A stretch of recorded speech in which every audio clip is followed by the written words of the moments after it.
В акционерном обществе «Водоканал» завершилась двухнедельная производственная практика для школьников, проходившая в рамках проекта «Водоканал Проф». Этот проект, стартовавший в прошлом году по инициативе генерального директора предприятия Анатолия Карджагасова, направлен на профориентацию молодежи и подготовку кадров для предприятия.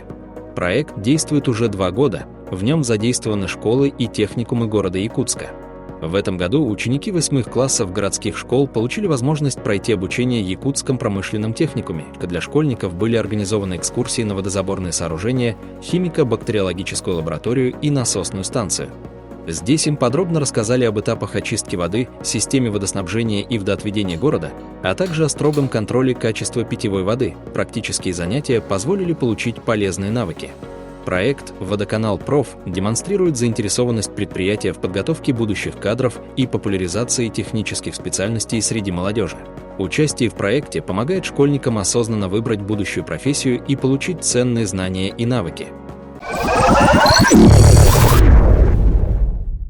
Чтобы хорошую качественную воду изготавливать, во-первых, надо любить свою работу. Советские люди к своей работе относились очень, если не благоговейно, то, по крайней мере, очень аккуратно, качественно. И мы все вот это потеряли с развалом Советского Союза. Да, мы же помним 90-е, 2000-е, 2010-е годы, когда все гонялись за дипломами. Мы все прекрасно знаем, дипломы как продавались, лишь бы была корочка. А о том, как работать, и о самой сути работы ни слова не было. И в конце концов, по истечению 30 лет, мы получили то, что сегодня имеем. Нет хороших специалистов. Я посмотрел статистику, пришел, скажем так, в тихий ужас. Наверное, это практически во всех производственных предприятиях идет старение кадров. Средний возраст по предприятию где-то около 51 года, лет. Тогда как мы считаем, что город Якутск это один из молодых городов, где средний возраст там 30, там чуть-чуть больше, да? Вот приходят молодые инженера. Мы практически их заново учим. Только теорию учат, и то как бы лишь бы. У нас, кстати, инженера, технологи, химики, биологи, они все закончили институты на Западе. Хотя мы могли бы и с ЦВФУ поработать, но у нас инженерный коллектив не такой большой, человек 200, да, а все остальное, у нас 1200 коллектив. Все остальное это рабочая профессия. У нас высшее образование, это, наверное, не только высшее образование, и многие отрасли промышленности, производства пришли в такое состояние, что надо очень серьезно этим заниматься.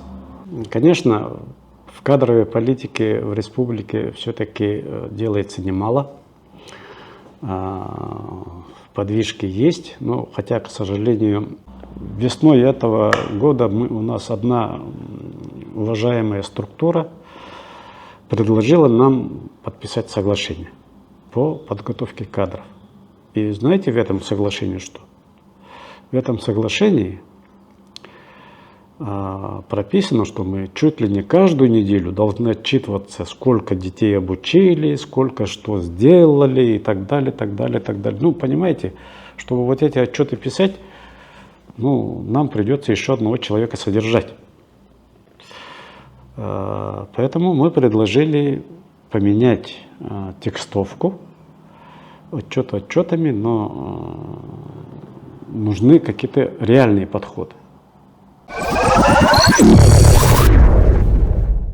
Возникла идея школа, техникум, производство.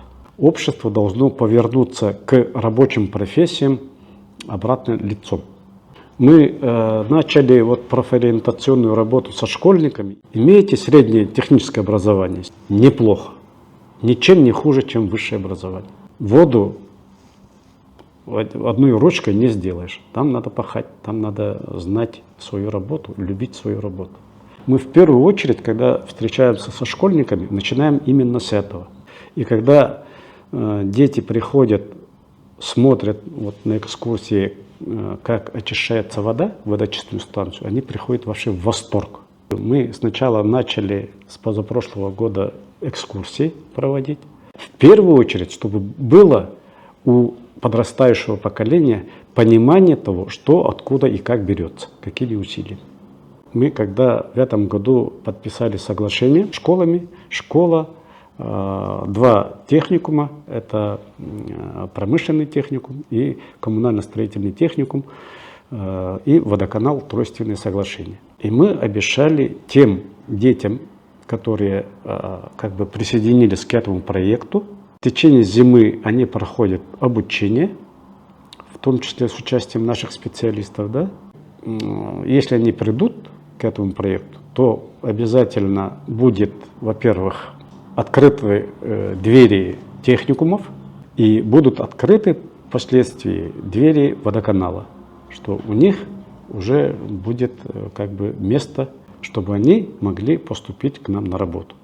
И когда они в техникуме учатся, вот, тогда мы с ними будем уже более плотно работать, они будут проходить в течение вот этих 2-3 лет практику, то есть они уже адаптированные придут в наш коллектив.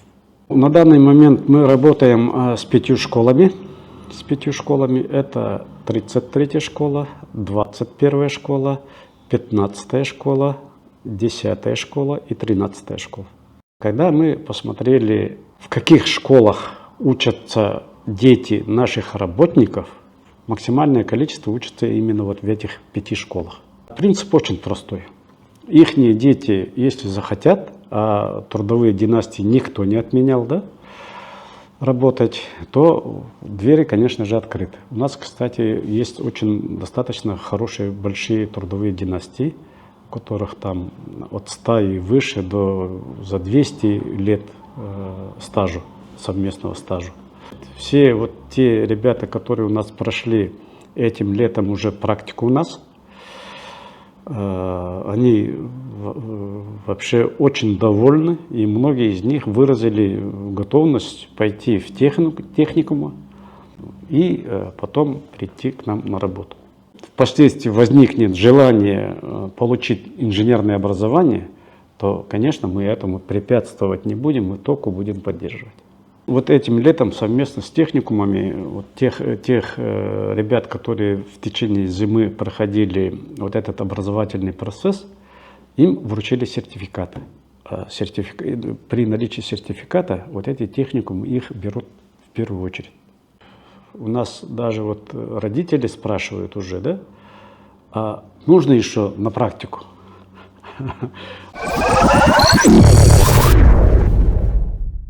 Вот этот год показал, что проект уже как бы начал работать уже на себя, уже колесо закрутилось. Именно занимаемся не отчетом, мы ни перед кем не отчитываемся, это мы сами придумали и сами пытаемся в этом процессе проработать. Хорошо, что директора школ очень хорошо отнеслись к этому проекту.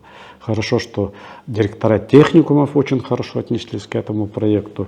Да? И мы, надеюсь, что в течение 2-3 лет из этих ребятишек, которые вот сегодня, в прошлом году прошли вот у нас, да, экскурсии прошли, практику прошли в течение зимы, летом у нас пришли, вот поработали по 2 недели, да, из них кто-то у нас останется, придет к нам.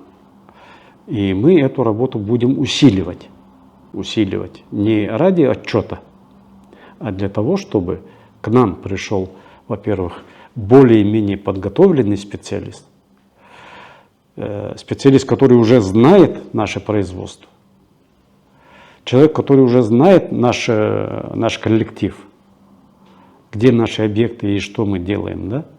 И чтобы он пришел сознательно. Тут дело даже не в заработной плате. У нас достаточно хорошая, достойная заработная плата по отношению в среднем по городу, да? Здесь важно, во-первых, знать свое отношение к труду и с этим отношением прийти. Заработать можно где угодно. Ты пока молодой сможешь, лет 30-40 будет, уже тебе тяжеловато будет. А потом куда пойдешь? В любом случае специальность, она нужна. И мы, тем ребятам, которые пришли к нам, мы всегда всем говорим, если вы даже не станете слесарями, если вы даже не станете биологами, химиками, лаборантами, если вы даже не станете электриками, то, что здесь прошли, оно у вас в жизни понадобится. Вы уже умеете крутить гайки, болты, собирать электрическую схему.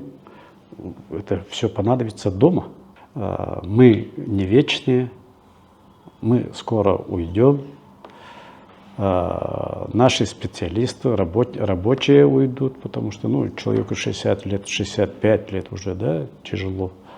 Все равно когда-то уйдет.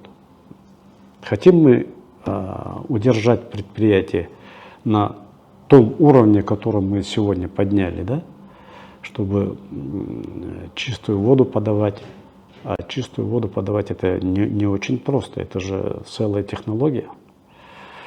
Там надо очень много нюансов знать. Поэтому,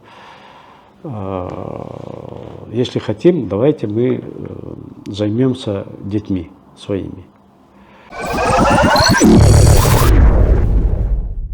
А я считаю, что человек имеет два крыла. Это духовное и материальное. Если у птицы какое-то крыло слабое или какое-то сильное, он не взлетит никогда. И, соответственно, тут должна быть гармония материального и духовного. Если при Советском Союзе в основном напирали на духовность, то мы с развалом Советского Союза резко перешли на материальность, потеряв при этом духовность. Не совсем, конечно, потеряв, да? И поэтому тут, конечно, важна гармония духовного и материального. Вот тогда мы будем иметь полноценное поколение.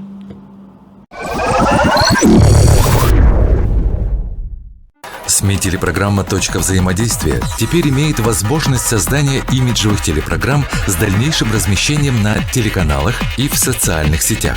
Подробности на сайте Округ ТВ.